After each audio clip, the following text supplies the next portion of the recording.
Hello guys, this is Sepoy45 and today we go talk about Black Ops 2. Non, salut à tous, c'est Sepoy45. Oh là là, faut vraiment que je retravaille mon anglais.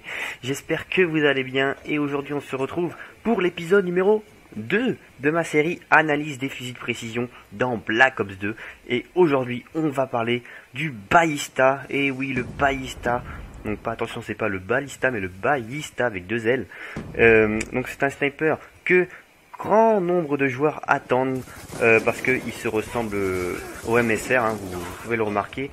Il a exactement la même forme, il y a juste le scope en fait qui change un petit peu. Donc pour vous présenter un peu la vidéo que vous allez regarder, va y avoir deux gameplays en fait, deux gameplays très courts, c'est pour ça que j'en ai mis deux, un de 5 minutes, donc la partie que vous avez là, et l'autre de 3 minutes parce que j'étais arrivé encore de partie où je vais quand même pouvoir enchaîner quelques mecs. Enfin bref, je vous en dis pas plus. Donc aujourd'hui on est là pour présenter le Ballista. Donc c'est un sniper à verrou comme le DSR50 que je vous avais présenté dans l'épisode numéro 1. Je vous mettrai une annotation à la fin de cette vidéo. Donc ce sniper là se débloque quand même assez tard dans le prestige, enfin dans la montée du niveau. Il se débloque au niveau 43, donc il se débloque un peu tard, donc c'est vraiment dommage. Mais il faut savoir une chose, c'est que quand vous passez le prestige, comme c'est mon cas à l'heure où je vous parle, je suis prestige 1 niveau 27 en même pas une semaine. Bref, vous avez droit à un jeton qui vous permet de débloquer soit un atout, soit une arme automatiquement dès le début. Dès que vous passez votre prestige, donc c'est pour ça que moi j'avais débloqué directement le Ballista parce que je suis vraiment tombé amoureux. Et oui, je suis tombé amoureux de ce sniper. Enfin bref, je l'ai vraiment surkiffé. J'adore, il ressemble exactement à l'intervention et au MSR, c'est un mélange des deux en fait. Donc aujourd'hui on va parler un peu des qualités et des défauts de ce sniper, car oui, hein, ce sniper n'a pas que des qualités, il a aussi quelques petits défauts. Donc avant toute chose, je vais quand même vous présenter la classe avec laquelle je jouais durant cette partie. Donc je vous l'affiche maintenant, voilà, il s'agit du Ballista. Donc vous pouvez voir que je l'ai au niveau 9 et j'ai débloqué Tigre Rouge. C'est pour ça que je l'avais équipé comme ça. Je trouve que ça vraiment ça lui va bien, Tigre Rouge, hein. Il existe aussi Tigre Bleu. Bon après il existe bien sûr les hauts camouflages tels que or, diamant, etc. Mais moi pour l'instant je l'ai en Tigre Rouge et ça va très bien comme ça. Donc je l'avais équipé de deux équipements. Alors il faut savoir une chose, c'est que le premier gameplay que vous êtes en train de regarder là, ça se passe sur entre guillemets une petite map pour les snipers, c'est-à-dire avec des coins assez restreints. Et le deuxième gameplay se trouvera sur une map plus grande. Donc pour ce qui est des maps petits, j'utilise deux équipements. Une balle chemisée, vous allez vous savoir pourquoi tout à l'heure. Et viseur laser, donc attention, c'est pas le viseur comme dans MW3, hein. Viseur laser, c'est là, cette fois-ci, c'est, vous savez, la petite lupiote rouge qui sort de l'arme juste en dessous, hein. Vous pouvez le voir à l'écran. Ce qui permet d'être plus efficace et avoir plus de précision à courte portée. Donc pour ce qui est des flashscope, quickscope, ça rentre nickel. Ensuite en arme secondaire, la B23R, donc celle que je vous montre maintenant, vous voyez, la B23R, c'est vraiment une arme secondaire superbe. Regardez le epic fail, j'ai voulu plonger parce que je savais qu'il y avait un ennemi qui se cachait derrière le truc, mais malheureusement je me suis tapé mon coéquipier. Je suis rentré dedans et du coup j'ai pas pu me mettre à l'abri.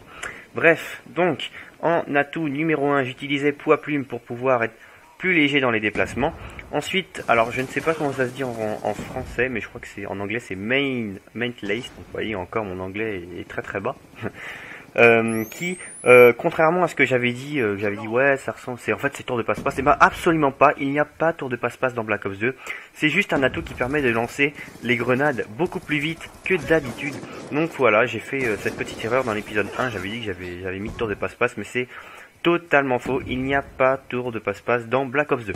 Ensuite, dans la catégorie 3 des atouts, j'utilisais dextérité, donc qui permet de viser plus vite après avoir sprinté, et conditions extrêmes pour couvrir plus vite. Ensuite, en équipement, j'utilisais une grenade, rien de spécial, pas de grenade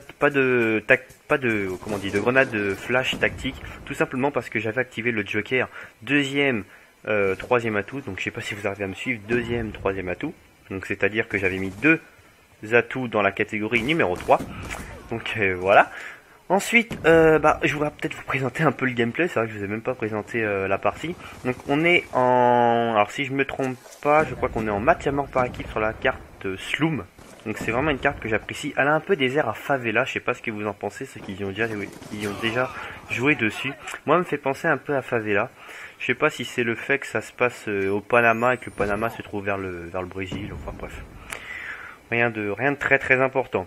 Donc aujourd'hui, on va parler, comme je vous l'avais dit, des qualités et des défauts du sniper. Et oui, il n'a pas que des qualités, ce sniper, il a aussi des défauts. Et donc pour ce qui est des qualités, il faut savoir déjà qu'il est extrêmement léger. Ça n'a rien à voir avec le DSR 50 qui est vraiment très lourd et on a l'impression de tirer un gros bœuf derrière nous. Non, non, franchement, il est vraiment très très léger. Il est très maniable, il se déplace assez rapidement. Donc voilà, là, le premier gameplay est terminé. Je vais vous en balancer un autre tout de suite, à la suite là, qui se trouvera dans Carrière, pareil en MME, cette fois sur donc une map un peu plus grande. Donc pour revenir aux qualités, ensuite il scope beaucoup mieux que le DSR 50, parce qu'il faut savoir que le DSR 50 fait une sorte de dézoom puis rezoom en fait pour viser. Là le ballista, je trouve qu'il scope tout de suite. C'est-à-dire comme un sniper de base, comme MW3, MW2, Code 4, etc. Donc là, je trouve ça déjà beaucoup mieux. Ensuite, ce qui est bien aussi, ce qui est aussi valable pour le DSR 50, mais pas pour les deux autres snipers du jeu, vous pouvez mettre l'équipement sans lunettes, c'est-à-dire comme si vous avez un fusil d'assaut, un FAL en fait. Bon, bien sûr, ça sera un sniper, mais avec une visée. Une visée, vous savez, une visée de base, un peu comme le FAL.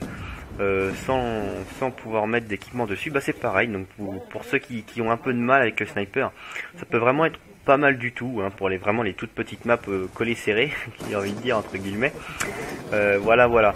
Ensuite pour ce qui est des défauts, alors là les défauts sont pas très nombreux, mais sont quand même assez importants. Tout d'abord, il fait beaucoup d'hit markers. Alors ce que j'appelle beaucoup d'hit markers, c'est quand vous tirez en fait en dessous de la poitrine, parce qu'il faut savoir, contrairement au DSR 50 qui lui one shot au-dessus de la ceinture, lui le ballista one shot en fait au niveau de la poitrine et au-dessus. Donc c'est comme si vous tracez une ligne en fait pile poil sous votre poitrine.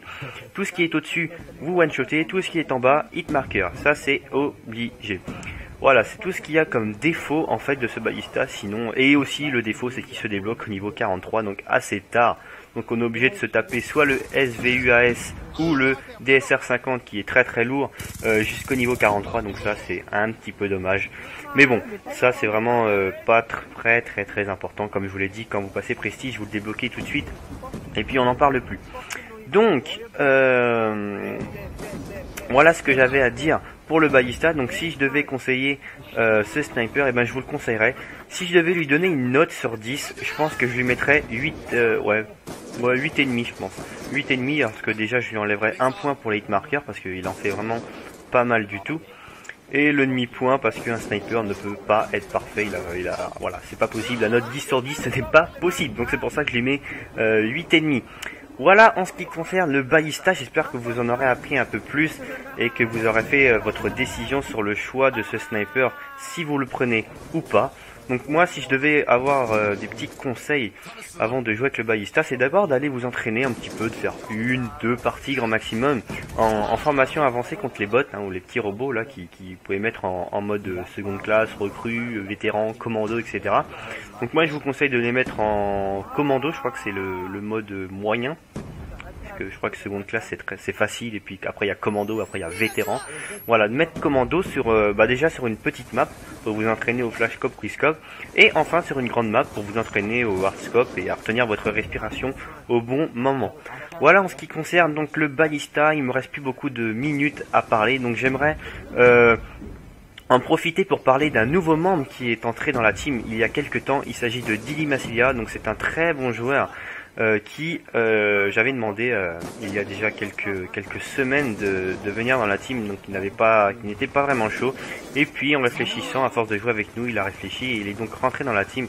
Donc bienvenue à lui, j'espère que vous lui ferez un grand accueil dans ce qui concerne les lives, etc.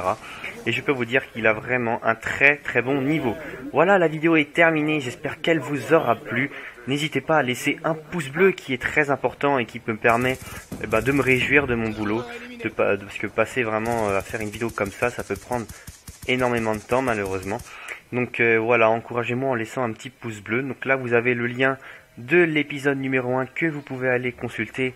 Allez regarder pour savoir si vous hésitez encore entre le ballista et le DSR 50.